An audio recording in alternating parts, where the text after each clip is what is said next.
Aujourd'hui, je vais vous parler du film Les Tortues Ninja Teenage Years, autrement dit l'adolescence de nos chers Tortues Ninja, créés il y a désormais très longtemps, au siècle dernier.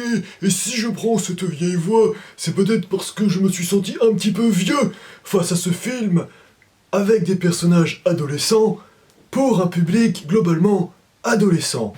Et de ce fait, j'ai peut-être un petit peu maintenant la date de péremption qui peut m'empêcher d'avoir un visionnage particulièrement exceptionnel avec ce film, mais nous allons revenir là-dessus, parce que vous dresser un synopsis va être très facile, ce sera donc sans spoiler. Nous avons rapidement une origin story des Tortues Ninja, c'est-à-dire que les Tortues Ninja ont été aspergées dans les caniveaux par une substance, comme ils l'appellent, le fluide. Il doit y avoir une référence quelconque de jeune avec le fluide, parce qu'il y a vraiment, on insistait particulièrement sur ce terme, mais bon, on va dire que c'est pas le seul terme que j'ai absolument pas calculé et compris dans ce film, c'est clairement ça. Et de ce fait, donc, des tortues normales se sont transformées en tortues absolument incroyables, et elles ont trouvé leur maître, le maître rat. Et ainsi, c'est devenu leur figure paternelle. Le rat est d'ailleurs doublé en VF, j'ai vu le film en VF en avant-première, précisons-le, c'est doublé par Monsieur Gérard Darmon qui propose un excellent doublage, ce qui n'est pas le cas de tous les personnages, notamment d'ailleurs, casons-le d'emblée, du grand méchant personnage de ce film, qui n'est pas le déchiqueteur comme je le pensais, moi qui avais découvert les Tortues Ninja grâce à Capitaine Critique, bonjour chers confrères, puisque nous avions parlé il y a quelques années des Tortues Ninja le film des années 90 et que le déchiqueteur est le grand adversaire. Mais nous reparlerons peut-être un jour du déchiqueteur, vu qu'il est quand même teasé pour une potentielle suite des Tortues Ninja en animation. Ici, le grand méchant s'appelle Superfly, et il est interprété, en tout cas doublé en VF, par un monsieur qui, à mon avis, je n'ai pas vérifié sur internet, mais n'est pas spécialement qualifié pour cela. Je ne sais pas qui ils ont dégoté, mais alors vraiment, l'intonation, elle n'y est pas. C'est le méchant avec une voix cool, pour les jeunes, un peu branchés sûrement. En termes de crédibilité de méchant, on n'y est pas trop, mais c'est ainsi. C'est dommage d'ailleurs parce que son visuel et son design, ça fonctionne vraiment totalement. On va dire qu'on s'est pas mal inspiré du personnage de la mouche. Le personnage de la mouche, l'un des ennemis assez méconnus de l'univers Spider-Man dans les comics Marvel. Bon, bien. Qu'ai-je pensé de ce film? Alors c'est un film qui clairement, et je l'avais senti dès la bande-annonce, est amplement inspiré par peut-être le film d'animation de référence des années 2010, à savoir Spider-Man New Generation, dont nous avons eu droit à une suite cette année, Spider-Man Across the Spider-Verse, et dont nous aurons le dernier opus de la trilogie l'année prochaine, ou peut-être un peu plus tard. Bon, nous verrons bien.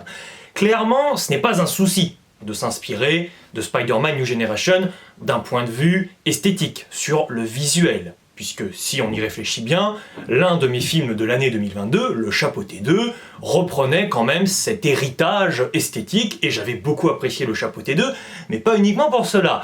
Ici, le film donc est réussi d'un point de vue visuel, seulement pour moi, la grande différence avec Spider-Man New Generation et même avec Le Chapeauté 2, c'est qu'ici, nous n'avons pas vraiment de chorégraphie spectaculaire lors de combats, et plus exactement et plus globalement dans le récit, je trouve qu'il y a un vrai souci de mise en scène.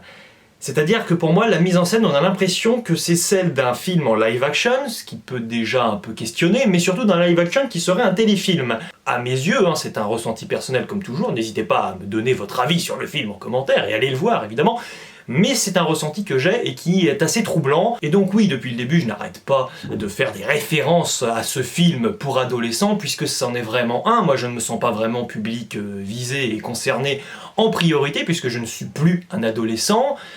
J'ai même envie de dire que pour quelqu'un qui chérit pas mal l'enfance et vraiment la jeunesse avant l'adolescence, et après, bon, l'âge adulte qui mène jusqu'à la vieillesse, là, j'avoue que j'ai même pas vraiment réussi à m'y retrouver.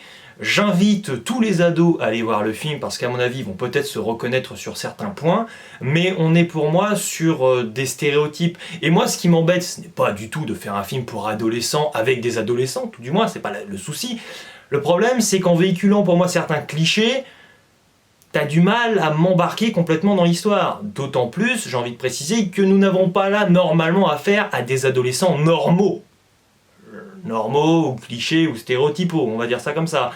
Mais on est censé avoir ici affaire à des tortues ninja qui sont confinés par leur père pour leur bien, parce qu'évidemment ils sont différents et que les humains il faut s'en méfier. Autant dire que globalement ils ont une expérience de vie qui est complètement différente que tous les adolescents qui vont aller voir le film, qui sont spectateurs du métrage. Donc moi j'aurais plutôt joué sur la carte un peu du décalage, mais naturel et logique et évident, que leur expérience de vie étant différente de celle du spectateur, essayer de bâtir des ponts, mais ne pas faire en sorte que ton personnage de Tortue Ninja incarne véritablement le spectateur. Moi je trouve ça très maladroit. J'ai du mal avec tout ce délire des Tortues Ninja connectées, avec des téléphones, des tablettes, c'est un peu bizarre. Moi j'ai un peu eu du mal à rentrer là-dedans à ce niveau-là. Bon, après tout ce n'est pas non plus dramatique.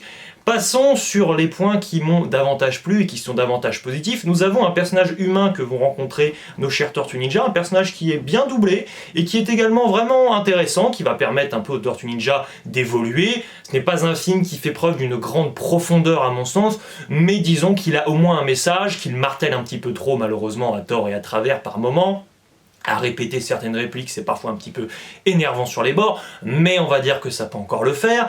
Je ne vais pas en dire trop sur le méchant du film, mais nous sommes encore un peu trop dans ce cliché un peu trop ambulant du méchant qui, de prime abord, ne paraît pas si méchant, et qui pourrait donc se rapprocher un petit peu de nos personnages gentils, super-héroïques, mais pour autant, on se doute assez rapidement qu'il y aura bel et bien quand même ce clivage du bien contre le mal, avec ici quand même c'est beaucoup trop classique à mon goût et ça en devient assez banal.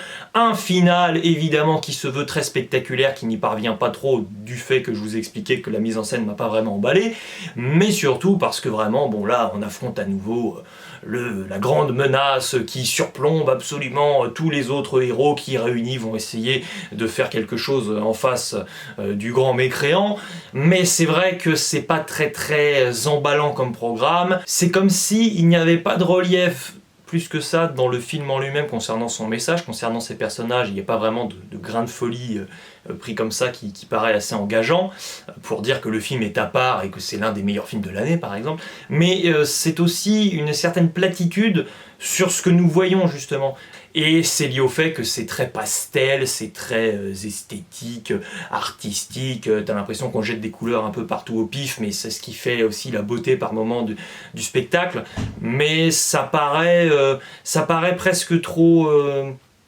ça paraît presque trop perché par rapport à ce propos qui est extrêmement, à mes yeux, banal et qui va peut-être être très important pour les ados. Mais moi, j'ai pas vu un message très important là-dedans. J'ai vu un film extrêmement prévisible. C'est bien dommage. Encore une fois, ce n'est pas du tout désagréable, pas du tout. C'est même intéressant et c'est assez important pour la curiosité de regarder des films qui ne sont pas forcément destinés à nous prioritairement. Mais pour autant, je ne peux pas non plus être particulièrement dithyrambique pour ce film. Le bilan me concernant est donc mitigé. Il ne me reste plus qu'à vous dire ciao et à la prochaine!